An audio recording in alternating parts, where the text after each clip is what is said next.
மதிப்பிற்குரிய மேசம் ராசி நண்பர்களே, சகோதர சகோதரிகளே, உங்கள் அனைவருக்கும் எனது கனிவான வணக்கங்கள். மேசம் ராசி நண்பர்களுக்கு இந்த ஐப்பசி மாதம் ராசி பலன்கள் எப்படி இருக்கும் அப்படிங்கிறத பற்றி ஒரு தெளிவான விளக்கத்தோட பொதுவான பலனாக இந்த பதிவில் நம்ம பார்க்கலாம். மேச ராசிக்கு 7ஆம் இடத்தில் துலாத்தில் சூரியன் பயணிக்கக்கூடிய மாதம்தான் ஐப்பசி மாதம். இந்த ஐப்பசி மாதம் கிரக அமைப்புகள் எப்படி இருக்கும்? மேசராசிக்கு மேச ராசிக்கு 4ஆம் இடத்துல குரு பகவான் அதிசாரமாக வேட்சியாகி வந்து உச்சம் பெறக்கூடிய காலம் இந்த 18ஆம் தேதி முதல். ராசிக்கு 5ஆம் இடத்துல கேது இருப்பார், ராசிக்கு 6ஆம் இடத்துல சுக்கிரன் இருப்பார், ராசிக்கு 7ஆம் இடத்துல சூரியனும் செவ்வாயும் புதனும் பயணித்து கொண்டிருப்பார்கள். ராசிக்கு 11ஆம் இடம் லாபஸ்தானத்தில் ராகு பகவான் இருப்பார். 12ஆம் இடத்துல சனி பகவான் வக்ரகதியில் பயணிக்கக்கூடிய காலம் இந்த ஐப்பசி மாதம் முதல் வாதத்தில் இருக்கக்கூடிய கிரக அமைப்புகள். அக்டோபர் 25ஆம் தேதி, அதாவது ஐப்பசி 8ஆம் தேதி புதன் 7ஆம் இடத்திலிருந்து பயிற்சியாகி செவ்வாயினுடைய விருச்சக வீட்டில் அமர்ந்திருப்பார். ஐப்பசி 11, அதாவது அக்டோபர் 28ஆம் தேதி 7ஆம் இடத்தில் இருக்கக்கூடிய செவ்வாயும் பயிற்சியாகி புதனோடு சேர்ந்து 8ஆம் இடத்தில் ஆட்சி பெற்று வலுவாக பயணித்து கொண்டிருப்பார். ஐப்பசி 17ஆம் தேதி, அதாவது நவம்பர் 3ஆம் தேதி சுக்கிரனும் 6ஆம் இடத்திலிருந்து பேச்சாகி தன்னுடைய சொந்த வீட்டுக்கு 7ஆம் வீட்டில் துலாத்திலிருந்து பயணிப்பார். அப்போ சூரியனோடு சேர்ந்து சுக்கிரன் பயணித்து கொண்டிருப்பார். இதுதான் இந்த மாதத்தில் இருக்கக்கூடிய கிரக அமைப்புகள். இந்த அமைப்புக்கு மேசராசிக்கு என்ன பலன் கிடைக்கும்? இப்போ மேசராசி நண்பர்களுக்கு 7.5 சனி காலம் ஆரம்பம். விரய சனி 12ஆம் இடத்துல வந்து சனி பகவான் இருக்கின்ற பொழுது, அயன சைன போக ஸ்தானத்தில் இருக்கின்ற பொழுது இங்கே ஒரு நிம்மதியான ஒரு தூக்கத்தை தான் ஃபஸ்ட்டு கெடுத்திருப்பார் சனி. படுத்தா தூக்கமே வரலுங்க, நிம்மதியே இல்லைங்க அப்படின்னு சொன்னாங்கன்னா அவங்களுக்கு வந்து நிறைய பிரச்சனைகள் இருக்கும். ஒவ்வொரு நாளும் ஒவ்வொரு பிரச்சனையை பேஸ் பண்ணி வந்து வந்து வந்து அந்த பிரச்சனையிலிருந்து விடுபட்டுறதுக்கான முயற்சிகளை பண்ணி பகலெல்லாம் அலைச்சல் திருச்சலாக இருந்து இரவு நேரங்களில் படுத்து தூங்க போகிறபோது அந்த பகலில் நடந்த சம்பவங்களெல்லாம் நினச்சி மன உளைச்சல் ஆகி தூக்கம் வர்றதுக்கே ரொம்ப லேட் ஆயிரும். அப்போ இங்கே என்னென்ன நடந்திருக்குன்னு பாருங்கள். அப்போ விரயஸ்தானத்தில் சனி பகவான் 7.5 சனியாக பயணிக்கின்ற பொழுது இவர் யார்? உங்களுக்கு 10ஆம் அதிபதி அன்று 11ஆம் அதிபதி, மேசராசிக்கு பாதகாதிபதியும் கூட. அவர் 12ல் இருந்தால் என்ன நடக்கும்? வருமானத்தில் குறைபாடு, வரம்புக்கு மீறிய செலவுகள், வருமானம் 1 பங்கு, செலவு 9 பங்கு, கொடுத்ததை கேட்டால் அடுத்தது பகை. ஒரு சோழியாக ஒரு காரியமாக வெளியில் நம்ம பெறப்பட்டு போன காரியங்கள் இழுபட்டுக்கிட்டே இருந்திருக்கும். குடுக்கல் வாங்கல் சிறப்பாக இருந்திருக்கிறார். தொழிலில் முதலீடு பண்ணி நஷ்டத்தை சந்திச்சுக்கிட்டே இருப்போம். கஷ்டப்பட்டு வேலை பார்த்துட்டு சம்பளத்துக்கு 4 நாள் எச்சா அலைய வேண்டியதாக இருக்கும். எந்த ஒரு சுச்சுவேஷனும் இவங்களுக்கு ஒரு சாதகமான பலனை தராமல் ஒரு நிம்மதியற்ற சுச்சுவேஷனில் போயிட்டுருக்கும். இதுதான் சனி பகவான் 12ஆம் இடத்துலேருந்து பயணிக்கக்கூடிய காலம். அப்போது நம்ம 7.5 சனியில் இருக்கிறோம் அப்படின்ற போது இந்த இடத்துல எல்லாத்துக்குமே அப்படி இருக்குமா அப்படின்னு கேட்டால் கிடையாது.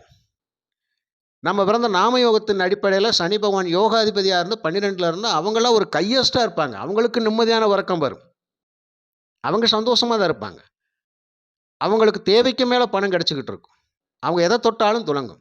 ஆனால் சனி பகவான் அவயோகியாக இருந்து அவர் 12ஆம் இடத்துல இருந்தார்னா அவங்க தான் படாத பாடு பட்டுக்கிட்டு இருப்பாங்க. இதை முதல்ல புரிஞ்சுக்கங்க. இப்போ இந்த ஐப்பசி மாதத்தில் நமக்கு என்ன மாற்றங்கள் நிகழும்? தற்போது பாக்கியாதிபதி என்று சொல்லக்கூடிய குரு பகவான் மிதுனத்திலிருந்து அதிசாரமாக இந்த 18ஆம் தேதி அவர் 4ஆம் இடத்தை நோக்கி போவார். 4ஆம் இடம் அப்படிங்கிறது கடகராசி. கடகராசி தன்னுடைய உச்ச வீடு, அந்த உச்ச வீட்டுக்கு அவர் பயணிக்கக்கூடிய காலம் இந்த அக்டோபர் 18. இப்போ இந்த 4ஆம் இடத்துக்கு குரு வந்து உச்சம் பெறுகின்ற பொழுது இந்த 12ஆம் இடத்தை அவர் 9ஆம் பார்வையாக பார்க்கக்கூடிய மாதமாக இந்த ஐப்பசி மாதம் இருக்கின்றதுனால கொஞ்சம் நிம்மதி ஐயா.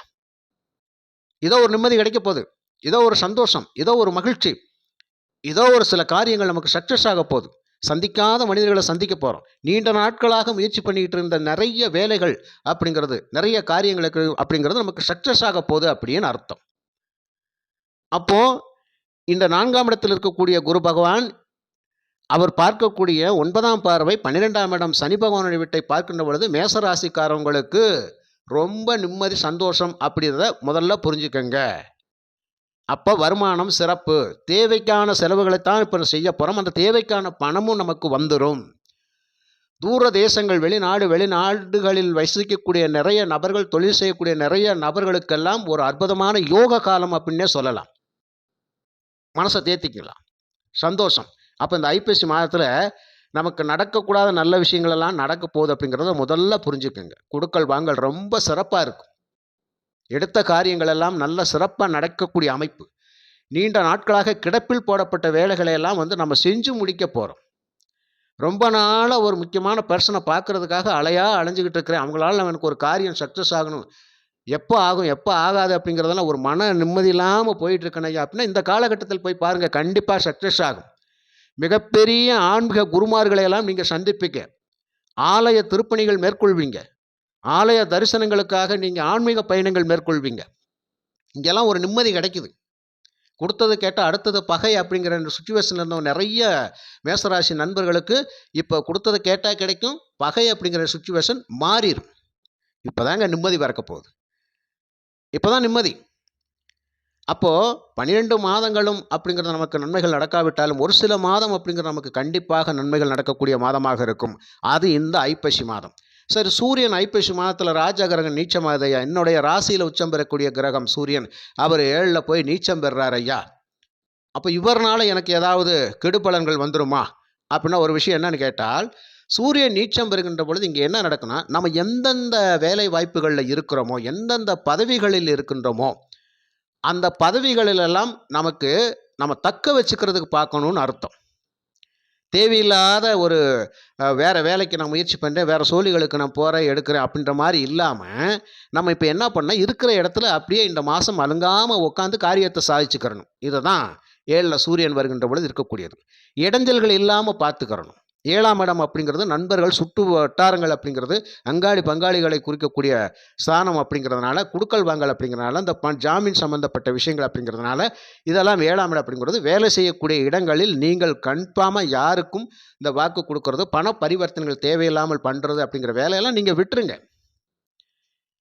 இந்த நேரத்தில் ஆப்போசிட்டில் நமக்கு ஏதாவது பிரச்சனைகள் வந்தால் கூட அதை நீங்கள் எப்படினாலும் பேஸ் பண்ணிடுவீங்க. ஏன்னா இப்போ நீங்கள் பொறுமையாக இருப்பீங்க. மேசராசிக்காரவங்க உண்மையிலே ரொம்ப பொறுமையாக இருக்கிறாங்கன்னா இந்த ஐப்பசி மாதத்தில் ரொம்ப பொறுமையாக இருப்பாங்க. இப்போ நீங்கள் பொறுமையாக இருக்க ஆப்போசிட் இருக்கவங்க என்ன நினைப்பாங்க, நம்ம என்ன செஞ்சாலும் எவ்வளோ அடி அடித்தாலும் தாங்கிக்கிறாண்டா அப்படின்னு சொல்லி நம்மளை நினைப்பாங்க. ஆனால் அங்கே அர்த்தம் அப்படி கிடையாது. அவங்களுக்கு அடிபணிஞ்சிட்டு போயிட்டோம்னு கிடையாது. நம்ம காரியத்தை நம்ம சாதிக்கணும், அவ்வளவுதான். அப்போ இந்த இடத்துல பொறுமை, நிதானம் அவசியம் தேவை. இப்போ புரியுதுங்களா சாமி? அப்போ சூரியனுடைய ஒளிக்கதிர், வெப்பக்கதிர் நமக்கு குறைவாக கிடைக்கிற மாதம் இந்த ஐப்பசி மாதம் அப்படிங்கிற நம்ம இங்கே கோபப்படுறதுக்கான வாய்ப்புகள் இல்லை. எல்லாத்தையும் விட்டு கொடுத்து அனுசரித்து போகக்கூடிய ஒரு மிகப்பெரிய நல்ல உயரிய அந்த குணத்தில் இருக்கக்கூடியதான் இப்போ மேசராசி நண்பர்கள். அப்போ கடவுள் வழிபாடு புரியுதுங்களா? ஒரு நல்ல விஷயம் தானையா. 5ஆம் இடம் பூர்வ புண்ணியஸ்தானம் இல்லையா, நம்ம குலதெய்வம் இல்லையா, நம்ம சொத்து பத்துக்களை, நம்மளுடைய பிள்ளைகள் இல்லையா, இப்படி எல்லாத்தையுமே நமக்காக, நம்மளுடைய பிள்ளைகளுக்காக, நம்மளுடைய உறவுகளுக்காக, நம்மளுடைய நண்பர்களுக்காக, நம்ம கூட வேலை செய்கிறவங்களுக்காக, நம்ம கூட தொடர்பு இருக்கிற அத்தனை தோழி நண்பர்களுக்காக அப்படின்னு சொல்லி நிறைய விஷயத்தில் விட்டு கொடுத்து அனுசரித்து போயிடுவீங்க. இந்த மாதம் ரொம்ப ரொம்ப சிறப்பாக இருக்குமையா. இந்த விட்டு கொடுத்து போவதர்கள் கெட்டு போவதில்லை அப்படிங்கிற மாதிரி மேசராசி நண்பர்களுக்கு இந்த மாதம் விட்டு கொடுத்து போயிட்டேன்னு நீங்கள் கெட்டு போகிறது கிடையாது. அதனால் நீங்கள் உயர்வான இடத்துக்கு தான் நீங்கள் போவீங்க அப்படிங்கிறத புரிஞ்சுக்கங்க. இது ஒரு நல்ல அற்புதமான பலன். அதுக்கப்புறம் உங்களுக்கு செவ்வாய் 7ல் இருப்பார், ராசியை பார்ப்பார். எதையுமே துணிச்சலாக செஞ்சுருவான். தைரியம், தன்னம்பிக்கை ஆட்டோமேட்டிக்காக பிறக்குது ஐயா. அதே மாதிரி நண்பர்களுக்கு இந்த மாதத்தில் கடன் வாங்கி யாருக்கும் கொடுத்துறாதீங்க. நான் தான் உனக்கு பொறுப்பு, இவரை நம்பி, என்னை நம்பி கொடுங்க அப்படின்னு மட்டும் சொல்லிடாதீங்க. இந்த தாய்மாமன் வழி உறவுகளில் இருக்கக்கூடிய நிறைய சுகதுக்கங்களை நீங்கள் அனுபவிப்பீங்க. அதாவது அம்மா கூட பிறந்தவங்க இருப்பாங்க பார்த்தீங்களா, அவங்களால லாபமும் இருக்கும் நஷ்டம் இருக்கும். ஏன்னா 6ஆம் அதிபதி புதன் 7ல் இருக்கிற பொழுது கொஞ்சம் அவங்களுக்காக கொஞ்சம் விட்டு கொடுத்து போக வேண்டிய கட்டாயமெல்லாம் இருக்கும். அவங்களால நமக்கு இடைஞ்சல்கள் வரும், வந்தாலும் அதை நம்ம பேஸ் பண்ணி தான் போகணும், வேறு வழியே இல்லைன்ற மாதிரி உங்களுடைய மனநிலை ஆயிரும். இதை முதல்ல புரிஞ்சு நடந்துக்குங்க. வீணான தேவையில்லாத சண்டை சச்சரவுகள் நமக்கு தேவையில்லை அப்படின்ற மாதிரி நடந்துக்குங்க. அதுக்கப்புறம் 2ஆம் அதிபதி 6ல் இருப்பார். வாக்கு அப்படிங்கிறது நமக்கு பகையாயிடக்கூடாது. சுக்கிரன் 6ல் நீச்சம் பெற்று இருப்பார். கொடுத்த வாக்கை காப்பாற்ற கொஞ்சம் கஷ்டமாக இருக்கும். அதனால் யாருக்கு நம்ம வாக்கு கொடுக்க வேண்டிய அவசியமே கிடையாது. அவரே 7ஆம் அதிபதி 6ல் இருக்கிறாரா, கொஞ்சம் கணவன், மனைவி அப்படிங்கிறத அட்ஜஸ்ட் பண்ணி விட்டு குடுத்து, நீங்க சொன்னா நான் கேட்டுக்கிறேன், நான் சொன்னா நீங்க கேட்டுக்கங்க அப்படிங்கிற ஒரு அட்ஜஸ்ட்மென்ட் பண்ணி போயிருங்க. ஆடம்பரம், லக்ஸூரியஸ் அப்படிங்கிற அந்த விஷயங்கள கொஞ்சம் இந்த மாசம் தவிர்த்துருங்க. உள்ளத வச்சு கரெக்ட்டா பயணிக்கணும்னு நெனச்சுக்கங்க. ஏன்னா 5ல கேது இருக்கிறது இதுதான் விஷயம். உள்ளத வச்சு, இருக்கிறத வச்சு நம்ம அப்படியே ஒப்பேத்தி போய்க்கலாம். தேவையில்லாத ஆடம்பரம் நமக்கு வேணாம் அப்படிங்கிற அந்த மனச வந்து விசாலமாக்காம, ஒரு குறுக்கி வச்சுக்கங்கன்றது. அதாவது விரிவடையணும்னு சொன்னா, தேவையில்லாத அத்தியாவசிய செலவுகளை வந்து அனாவசிய செலவுகளாக மாத்தாம இருந்துக்கிறணும் அப்படிங்கிறது தான் இந்த 5ல கேது அப்படிங்கிறது. அப்போ குலதெய்வ வழிபாடு பக்காவா பண்ணுங்க. சிறப்பா பண்ணுங்க. இந்த நேரத்தில குலதெய்வ வழிபாடு தான் உங்களுக்கு கை குடுக்கும். மன நிம்மதி குடுக்குறது அதுதான். அது இந்த மாரி ஒரு அற்புதமான நல்ல நேரம் அப்படிங்கிறது மேசராசி நண்பர்களுக்கு. அதுக்கப்புறம் இந்த அதிசாரமாக வரக்கூடிய குரு பார்க்கக்கூடிய 5ஆம் பார்வை அப்படிங்கிறது 8ஆம் இடத்த தான் பார்ப்பாரு. இந்த மாதத்தினுடைய பிற்பகுதியில செவ்வாயும் அந்த 8ஆம் இடத்துக்கு ஆட்சி பெற்று வலுவார். புதனோட சேர்ந்து பயணிக்கக்கூடிய காலம். ஐயா ஒண்ணும் பிரச்சனை கிடையாது ஐயா. ஆயுள் பலம் ஐயா. விபத்து இல்ல, கண்டம் இல்ல, எந்த ஒரு பிரச்சனை, துரதிர்ஷ்டம் கிடையாது. அசையும் அசையாத சொத்துக்கள் என்ற பிரச்சனைகள், கோர்ட்டு, கேஸு, வம்பு, வழக்குகள் எதுவும் இல்லை. அதெல்லாம் நடந்துகிட்டு இருந்தாலும் அது உங்க பக்கம் சாதகமான தீர்ப்புகளை கொடுத்துரும் ஐயா. புத்திர பாக்கியம் சிறப்பா இருக்கும். குழந்தை பேர் அப்படிங்கிற சிறப்பா கிடைச்சே தீரும். இப்படியான பல நல்ல விஷயங்கள் நடக்குது இல்லையா? பொதுவா நமக்கு வில்லங்கங்கள் அகன்றாலே போதும். அப்போ பதவியில இருக்கிற வேலை போயிருச்சு. அந்த வேலைக்காக நான் வந்து ஒரு மேலிடங்கள்ல அதிகாரிகள பார்த்து பேசிக்கிட்டு இருக்கிறேன். சஸ்பெண்ட் ஆயிட்டேன். மறுபடியும் போய் நான் உட்காரணும். வாய்ப்பு கிடைக்குமா? அங்கே குரு வந்து 4ஆம் இடத்திலிருந்து அவர் பார்க்கக்கூடிய 5ஆம் பார்வை 8ஆம் இடம் பதவி ஸ்தானத்த பார்க்கிறாரு. இந்த பதவி ஸ்தானத்துக்கு அதிபதியான செவ்வாயும் இந்த காலகட்டத்தில் அவரும் வந்து இந்த பதவி ஸ்தானத்தில உட்காருவாரு. கண்டிப்பாக பல மேஷராசி நண்பர்கள் அரசு சார்ந்த துறைகள் இருக்கக்கூடிய ஆட்சி அதிகாரத்தில் இருக்கக்கூடியவங்க, ஏதாவது பதவிகளில் வில்லங்கங்கள் இருந்திருந்தால், சொத்துக்களில் வில்லங்கங்கள் இருந்தால், அந்த கோர்ட்டு கேஸ் வம்பு வழக்குகள் உங்களுக்கு சாதகமான தீர்ப்பை கண்டிப்பாக குடுக்கும் அப்படிங்கிறத மனசுல வச்சுக்கங்க. அது உங்களுக்கு சக்சஸ் ஆகும்.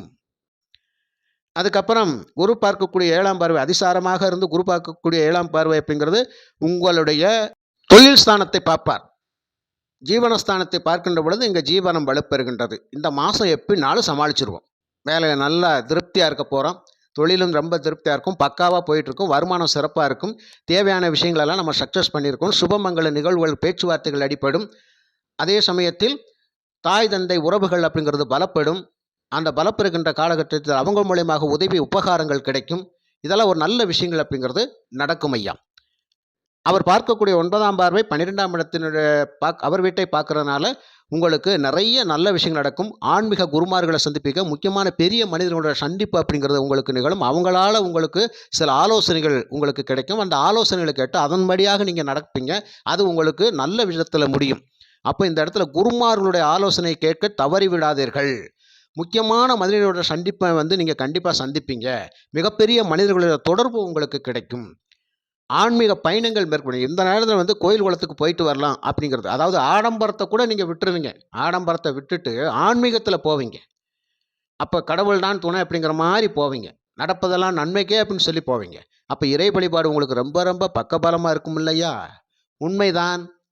அதனால ஆன்மீக பயணங்கள் மேற்கொள்ளுங்கள். ஆலய தெய்வ தரிசனம் பண்ணுங்கள். அதேமாரி கோவில், கும்பாபிஷேக திருப்பணிகள் எல்லாமே நீங்க செய்வீங்க. எல்லாம் நல்லா இருக்கும். அப்போ இந்த காலகட்டத்தில் அதாவது அந்தஸ்து, புகழ், கௌரவம் கூடக்கூடிய காலமாக இருக்கும். குருமார்களுடைய உபதேசங்கள் அப்படிங்கிறது உங்களுக்கு கிடைக்கும்.